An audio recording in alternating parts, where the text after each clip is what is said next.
আমি একটু ওযু করে আসি, তারপরে আপনার সঙ্গে কথা হবে। এবার ওযু করে আসলেন, বিবি ওযু করে আসলেন, আসার পর বলে স্বামীরে আমি আপনার সঙ্গে 2 রাকাত নামাজ পড়তে চাই, কারণ কিয়ামতের ময়দানে দেখা হবে। ও আমার স্বামী, এই দুনিয়ার জিন্দেগিতে আমি আপনার সঙ্গে 2 রাকাত নামাজ পড়তে চাই। 2 রাকাত নামাজ পড়লেন। নামাজ পড়ার পর বিবি ডাকতে বলে স্বামী রে, আপনার কাছে একটা দাবি, আজকে আমি দোয়া করব যেমন আদম আলাইহিস সালাম দোয়া করেছিল। আমার সাথে বলেন রব্বানা জালামনা আনফুসানা ওয়া ইল্লাম তাগফির লানা ওয়া তারহামনা লানাকুনান্না মিনাল খাসিরিন।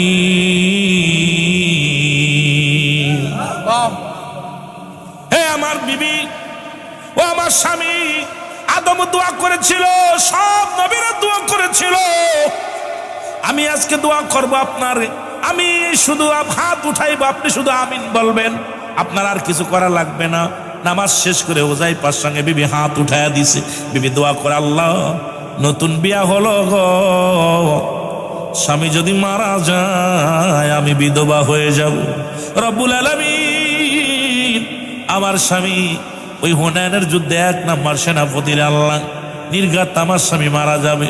রব্বুল আলামিন, আমি সতী নারী জীবনে কোনোদিন কোনো পুরুষের চেহারা দেখি নাই, জীবনে কোনোদিন কোনো পুরুষের সামনে যাই নাই। রব্বুল আলামিন, আমি তোমার কাছে প্রার্থনা করিয়া খফাগা মহিলা আমার স্বামীরে তুমি শহীদ না বানাইয়া গাজী বানাইয়া আমার কাছে ফিরাইয়া দিও। সঙ্গে সঙ্গে হুযায়ফা হাতটা ছেড়ে দিছে।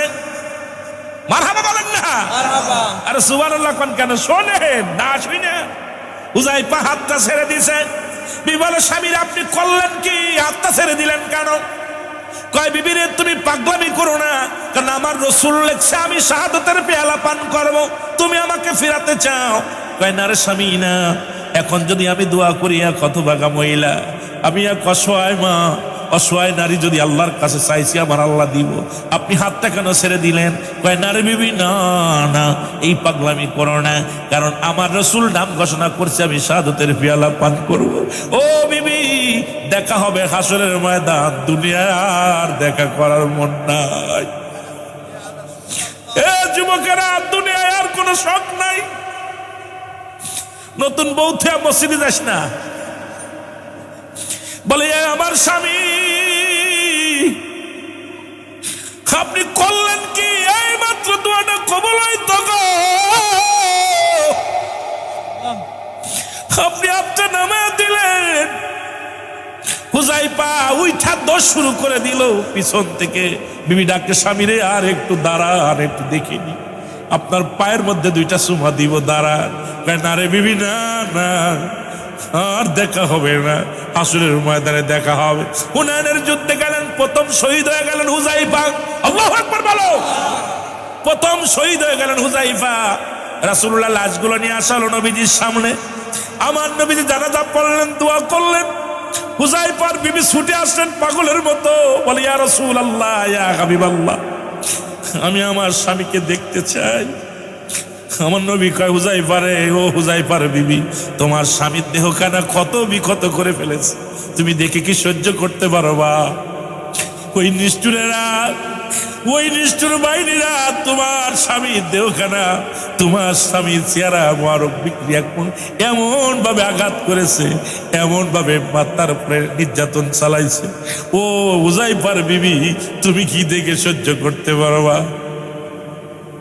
হুযায়ফার বিবি বলে, ইয়া রাসূলুল্লাহ, ইয়া হাবিবাল্লাহ, আমার তো দেখতে হবে, কারণ হাসরের ময়দানে আমি কি নিয়ে উঠবো। ওই হাসরের ময়দান যেদিন অনুষ্ঠিত হবে, রব্বুল আলামিনের কাছে বলবো, আল্লাহ আমি শহীদের বিবি ছিলাম, আমি হুযায়ফার বিবি ছিলাম, আর একটা প্রতিজ্ঞা করলাম, আজকে আমার স্বামীর মুখখানা দেখে জীবনে আর কোনোদিন আমি শাদী মোবারক করব না, জীবনে আর কোনো পুরুষ আমার জীবনে আনবো না, কারণ আমার স্বামীর স্মৃতি ধরে, আমার স্বামীর ভালোবাসা বুকে ধারণ করে আমি বাকি জিন্দেগি কাটায় দিব। ইয়া রাসূলুল্লাহ, ইয়া হাবিবাল্লাহ, আমার নবীজি দোয়া করে হুযায়ফার জন্য। আমার জিবরিল আমিন ডাক দেখো, ইয়া রাসূলুল্লাহ, ইয়া হাবিবাল্লাহ, আপনার যুবক সাহাবী জান্নাতি মেহমানেরা তার হাত ধরে টানাটানি শুরু করেছে, কারণ এত পরিমাণ জান্নাতি ফেরেশতারা দরজা খুলে অপেক্ষা করে হুযায়ফার জন্য, ইয়া রাসূলুল্লাহ, ইয়া হাবিবাল্লাহ, কারণ আপনার সাহাবীর জীবন বড় ধন্য। ও আমার ভাইয়েরা, আমার বন্ধুরা, আমার আজকে আমার যুবক ভাইয়েরা ভালো করে খেয়াল করেন, আজকে নতুন বিবি তারা ফিরাইতে পারে নাই, এই জন্য 5টা গুণের নারী দেখে বিয়ে করা লাগবে। এই 5 গুণের নারী যদি বিয়ে না করতে পারো, জীবনে বিয়ে করো না। আমি নশ্বর